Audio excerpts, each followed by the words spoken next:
just first thoughts when you saw that injury the other day.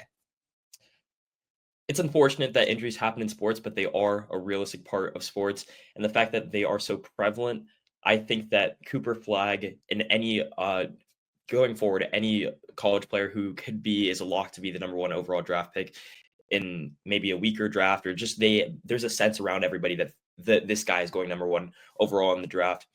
You have to go to the NBA. I don't care if it's the Wizards. I don't care if it's the Hornets. In my personal opinion, you don't turn away the money. Obviously, the contracts in your rookie year aren't as lucrative as when you get to like your second or third contract, and there's NIL deals now. But in my opinion, you don't turn down that money, and there's just so many things that can happen. There's so many things that you don't know, so many factors that are out of your control, that when you're a guy like Cooper Flagg and you're almost guaranteed everybody's tanking essentially for you, you don't turn down that money, and just things like this can happen. It's really unfortunate for Duke and just their season in general, because obviously everything we mentioned it like a couple episodes back, their Duke goes as Cooper Flagg goes, and they were able to come back and win that game that he went out in. And it was a funny storyline, because you see him kind of get carted off, wheelchaired off, kind of Paul Pierce-esque.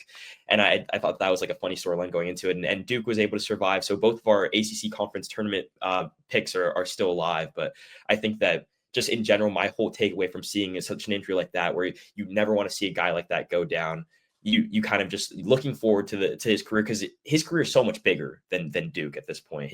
Like obviously we're looking forward to him being one of the better NBA players that we've seen. So I just don't think that if you're in a position like that, it should be a thing where you're turning down and possibly, because there's a worse team. There's always going to be bad teams drafting at the top. That's why the teams at the top of the draft are drafting so high. They're drafting because they're not good this season. They need somebody to take them to the next level. So there's always going to be bad teams. You're never going to find maybe the perfect fit that you want. If San Antonio gets the first overall pick, I don't know, that could be a pretty good spot. But in my personal opinion, you don't turn down the money. You go to the NBA.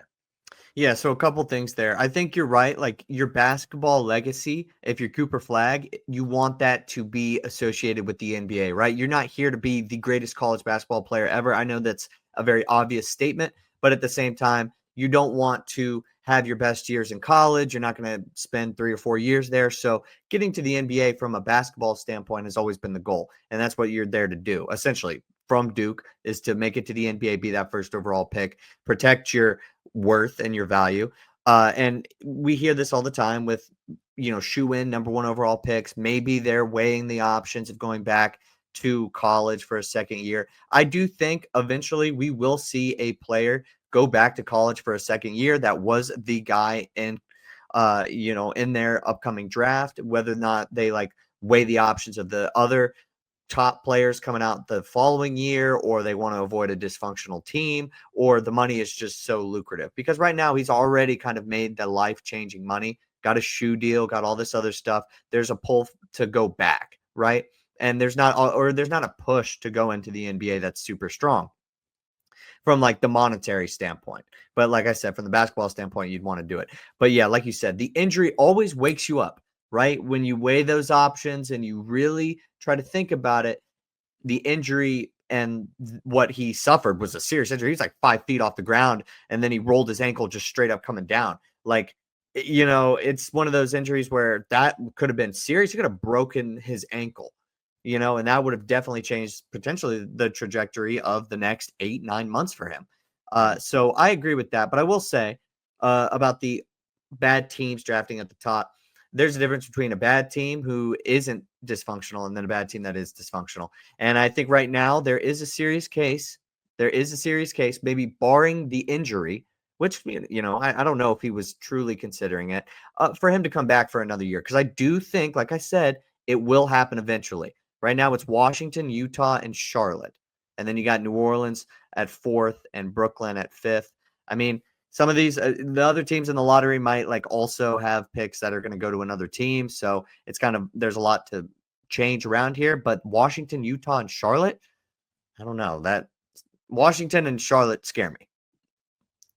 Yeah, no, I agree. I mean, there's positives to both of them, I think. Like maybe Jordan Poole is not the worst person in the world to be playing with Chris Middleton.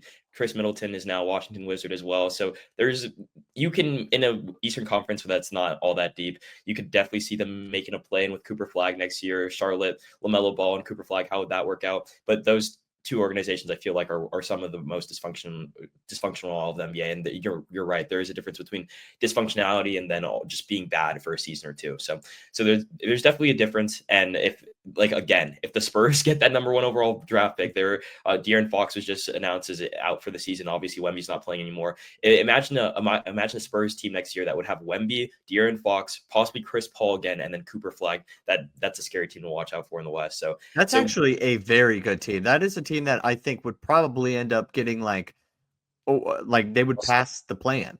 They would be a top 6 seed in the Western Conference, through the regular season.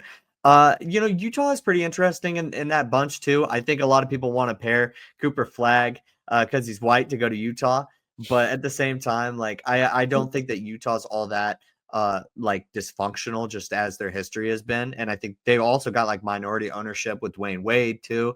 And if they end up finally moving Lauri Markkanen, then I think they could potentially get some pieces around him.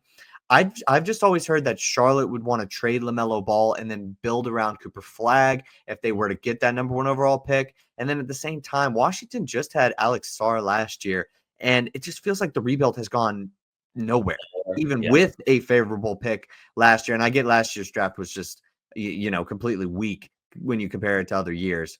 But it just feels like those teams haven't made up any ground despite being in the midst of a full-on rebuild for a few years now. Yeah, like Jared McCain was like the solidified like rookie of the year before he got injured. So definitely a weak draft class. And I don't know that you can base your rebuild off of Alex Sarr.